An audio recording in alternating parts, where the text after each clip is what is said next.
in the Erick Ybarra debate from a while ago, you had on Michael Lofton's channel.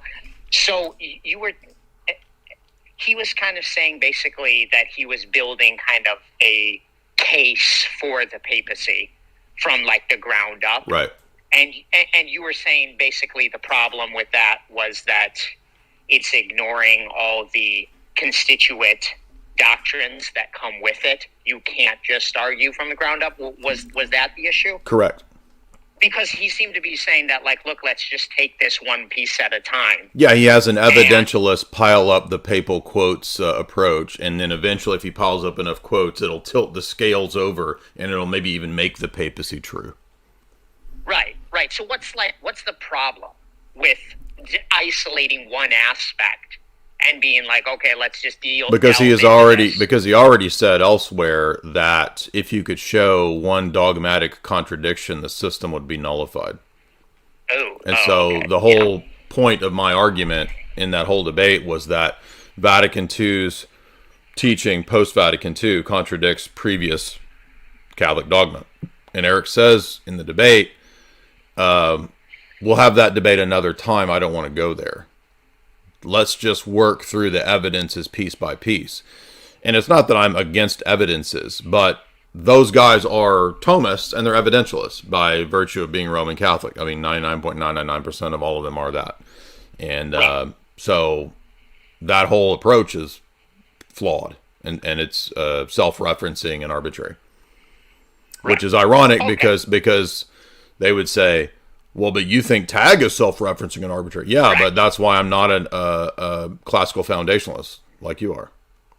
Right, so it's always an internal critique when you're making those arguments pretty much against them. When I'm making that argument, it's an internal critique, but not every argument is an internal critique that I make. No, I make arguments all the time like, here's a quote from Maximus that, doesn't make sense with Vatican I. Right, okay. But that's the point, is that the reason that debate is so odd, I guess, is that he wanted to do one thing, I wanted to do a different thing, and so it was never what I was arguing. He never addressed, and can't address it because he would have to give up his whole paradigm, in order to. Ultimately, what would happen is that it would become an epistemology debate, and he'd have to argue that there's self-evident truths, basically. And if you want to see that debate, that's the debate with Trent Horn. Right, and it seemed like, I'll be honest, it kind of seemed like that went over Trent's head. It did. Like, I hate to say it, of course because it did. Trent's pretty sharp, which was pretty surprising, honestly. But yeah, they kind of bring that debate up a lot. The Roman Catholics I talked to, the one with Ybarra, they're kind of like, oh, well, he got schooled, I mean, that's what Roman Catholics say to cope about that debate. I didn't get schooled.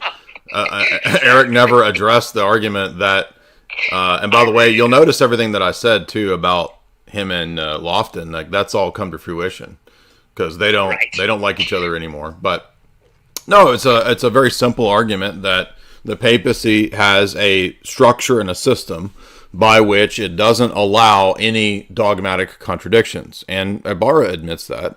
So the argument was just simply, let's address the Vatican II teachings that contradict pre-Vatican II teaching. And he said, we'll have that debate some other time. I don't want to do that right now. So there you go. And again, am I not vindicated with fiducia supplicans or whatever Francis's Skittles encyclical is? I mean, come on.